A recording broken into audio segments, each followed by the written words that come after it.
Hi, hello, and welcome into the Ball Don't Lie podcast. Another training camp edition. The Bengals were back on the practice field today, and the pads were on. The first fully padded practice of training camp happened today. And if you know anything about football, you know that's when you can start to get a feel of the offensive and defensive lines. And that's the theme of today. By everybody who was at training camp today, the report came back. The defensive line won the day. And most notably, Shemar Stewart showed up. Now, for the first week or so of training camp, all everybody says is, that's nice. That's cool. Yeah. But got to wait till the pads came on. Well, the pads came on today, and Shemar Stewart was disruptive. Now, again, not tackling, not going to be live tackling, and Zach Taylor said that today at his press conference. They're not going to go live. They're not going to do that. They're not going to be that. They focus on form. They focus on being fundamentally sound, but they're not going to have live tackling with guys really hitting each other. Say what you want about that, whether you agree or disagree, that's the route that Zach has chosen to go. So you kind of take everything with a grain of salt, but it's good to see that the defensive line today, and the pass rush specifically, was disruptive. And they were disruptive without Trey Hendrickson being on the team, or at least reporting to the team for training camp. More on Trey in just a moment. Had a TFL from Shemar Stewart today, or what would have been a TFL. Multiple batted down passes, pressuring the quarterback, forcing him to get the ball out of his hand. Shemar Stewart showed up today when running with the twos and a little bit with the ones on defense. This is a great sign. Now, obviously, there's been a huge knock on Shemar because of his lack of college production, but day one, pads come on, and he produces. That's a good thing. That's worthy of getting excited about. Now, on the opposite side of that, there are two sides to every coin.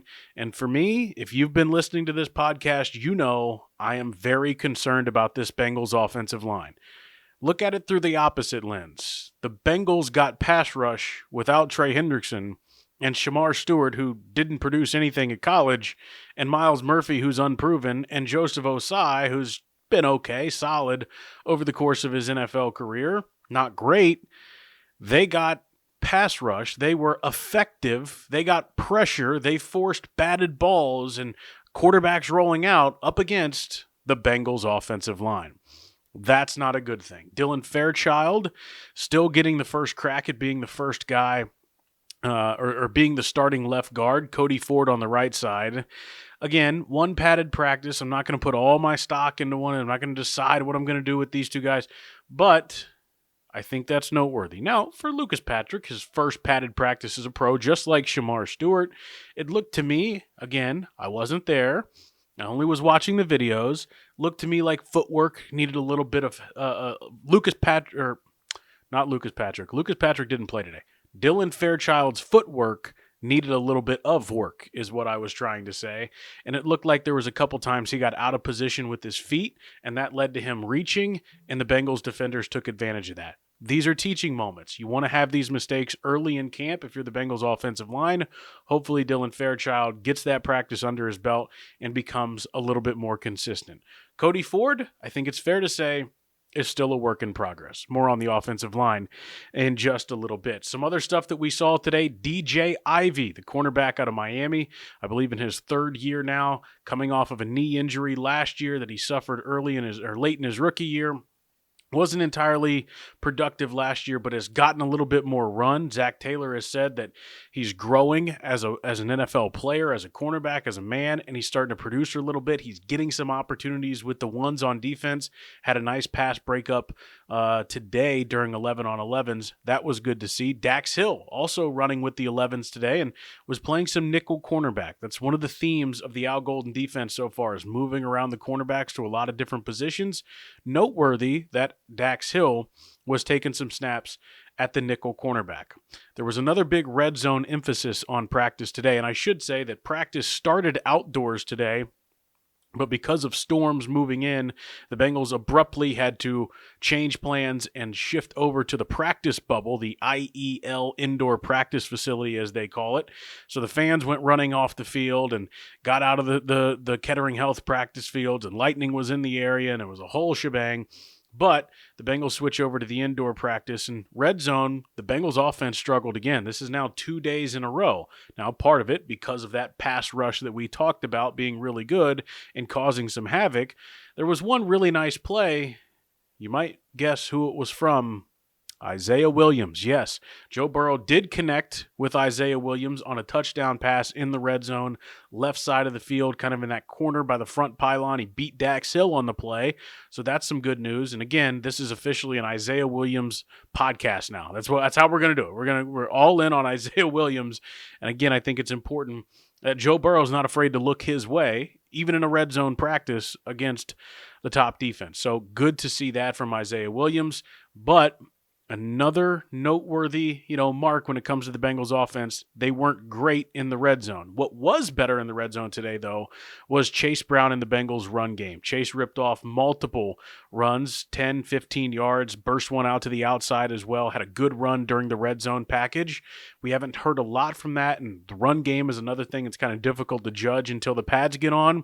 But the burst, the explosiveness, the speed getting to the outside, all those a part of the Chase Brown package that he has as a player, and hopefully a part of the package that they put in the game plan for him each and every week. Good to see that from Chase Brown. What else do we have on the list? I think that pretty much covers it. I do think it's noteworthy. Marco Wilson has been a little bit banged up dealing with something. That's why DJ Ivey is getting those opportunities with the Bengals defense as a cornerback. Interested to see how he performs and if he can get more opportunities to do that and take advantage of that. It was another good day from Josh Newton, who was breaking up some passes, especially in the red zone period. They call him Fig Newton. So again, seeing some development, seeing some growth from some of these young corners who are getting their opportunities in year 2, year 3 is it's so important for this defense if they want to get to where they want to be. Another noteworthy thing, Cam Taylor-Britt has been dealing with some general soreness after the first week or so of camp, so he's been I guess you could call him a limited participant in practice, hasn't been doing very much. Lucas Patrick did not practice again today, or on Monday, I should say. The Bengals are off today on Tuesday. They are back at it again on Wednesday. So curious to see what practice looks like. I don't believe Evan McPherson kicked today, but Evan as a whole is 18 for 18 on training camp and going into the next practice on Wednesday. Some other stuff. Let's start with the offensive line. That's a big concern for me. Some news, Will Hernandez, the guard formerly of the Arizona Cardinals, he's been rehabbing a knee injury. He announced earlier today that he has been officially fully cleared to play football again. He's currently a free agent. I would hope that the Bengals are kicking the tires on free agents and especially free agent guards, especially after the way today went and with Lucas Patrick already banged up. By the way, Zach Taylor was talking in his press conference earlier today, and he was asked about, when do you put labels on stuff? When are you become definitive about a player or about the way you see this or the scheme or whatever and Zach said it usually takes a couple of preseason games before he starts putting labels on stuff, and he's learned that he's gotten bitten in the butt in the past. I'm going to push back on Zach on this. I think it's fair to say what the label is on the Bengals offensive line right now. Not great. I think everyone with 2 eyes and a brain would tell you that offensive line, as currently constructed, is not good enough, especially at those guard spots. I hope the Bengals are more open-minded, maybe by the end of this week with a couple more padded practices, more open-minded to going after a Brandon Scherf or a Dalton Reisner or a Will Hernandez to kind of beef up that offensive line. They have got to get that figured out, and I still think it's a major concern. I hope Zach isn't waiting until after 2 preseason games and going into that 2 weeks before the start of the season to reevaluate those positions or put a label on whether a guy is or is not worthy of being a starting caliber guard in this league and on this team. And the Bengals have been very reliant on waiver claims over the past couple of years, especially, those guys that get cut at the end of training camp right before the season when all the roster cuts happen. Bengals have been very reliant on that in the past couple of years. I'd rather them be proactive in addressing this proactive in addressing safety in the secondary as opposed to reactive when guys get cut later on or reactive when guys don't perform between now and that second and third preseason game. I hope the Bengals are a little bit more proactive there, and I hope that Zach Taylor's maybe just saying that because he doesn't want to say what he's really thinking, but waiting that long to start putting labels on stuff, I don't like that. I hope the Bengals kick the tires on Will Hernandez just because you need better players. You need more competition. You got to figure something out. I don't personally feel great about Cody Ford or Dylan Fairchild right now, and I think it's a lot to ask of both those guys considering Cody's proven who he is in the NFL, and coaches like him, and he's got a spot on this team.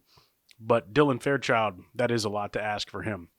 Other news that happened today, Shemar Chase became the first Bengal ever to receive a 99 rating on Madden. Yes, Madden NFL 26 coming out in August, and Shemar Chase is in the 99 club for the first time in Bengals history. It was cool. They announced it to him earlier today. They gave him the chain. He's all iced out. They made the announcement official. Hard to believe Shemar is the first 99 ever in Bengals history, considering how good some of the players they've had in the past are, but he is, so congrats to Shemar. Really cool to be able to see that. I love Madden. I've grown up playing Madden. I still play Madden, and looking forward to playing the new game this year and using Shemar Chase as a 99 overall, which is the highest rating you can get. If you're unfamiliar with Madden, being a 99 is the highest rating that you can get. Anything else today? I don't know if there is. I think I'm looking at my list. Everything seems to be covered. Again, they're kind of boring. But there was a little tidbit of information that came out today. Adam Schefter of ESPN went on the Pat McAfee show, and they asked him about Trey Hendrickson. And the way Adam described it is that the Bengals and Trey are pretty much all set on the total amount of money that they're going to have in this contract extension, but the guarantees are still a ways away. And he described it as anywhere from $6 to $10 million in difference in the guaranteed money. That, I think, is a good thing, and maybe the deal will get done sooner rather than later if that's true. I don't know if that's true. Adam Schefter, okay, I'll choose to believe him. If that's the case, you would think there's a middle ground that can be reached sometime in the next week to 10 days. If we're squabbling over $6 to $10 million in guaranteed money with the space that the Bengals have in the future, you would think that can get done relatively early. Also, I don't know that the Bengals are in all that much of a rush to get it done because they understand that the snaps Shemar Stewart is getting are valuable, and he needs them. Same with Myles Murphy, same with Joseph Osai. So they might be saying, let's go through camp for a couple weeks, and then maybe we'll get Trey in here. Because Trey's going to show up. He's going to be in shape. He's going to be productive. That's fine. But these other guys need reps right now, and without Trey in the building, maybe not the worst thing in the world. So I think that's noteworthy. And Adam Schefter saying $6 to $10 million is the difference in the guaranteed money between Trey and the Bengals right now. If that's the case, that'll get done sooner than we all originally thought. Let's just hope that's actually the case and that there isn't something wild that happens between now and then. Thank you so much for listening to this episode, a training camp edition of the Ball Don't Lie podcast. If you like what you heard, you can follow me on Twitter, on Instagram, on anything. And follow this podcast anywhere you get your podcasts, including the iHeartRadio app. @Auty Elmore is my handle on X, on Instagram, and all those other websites. And you can also find me on TikTok as well.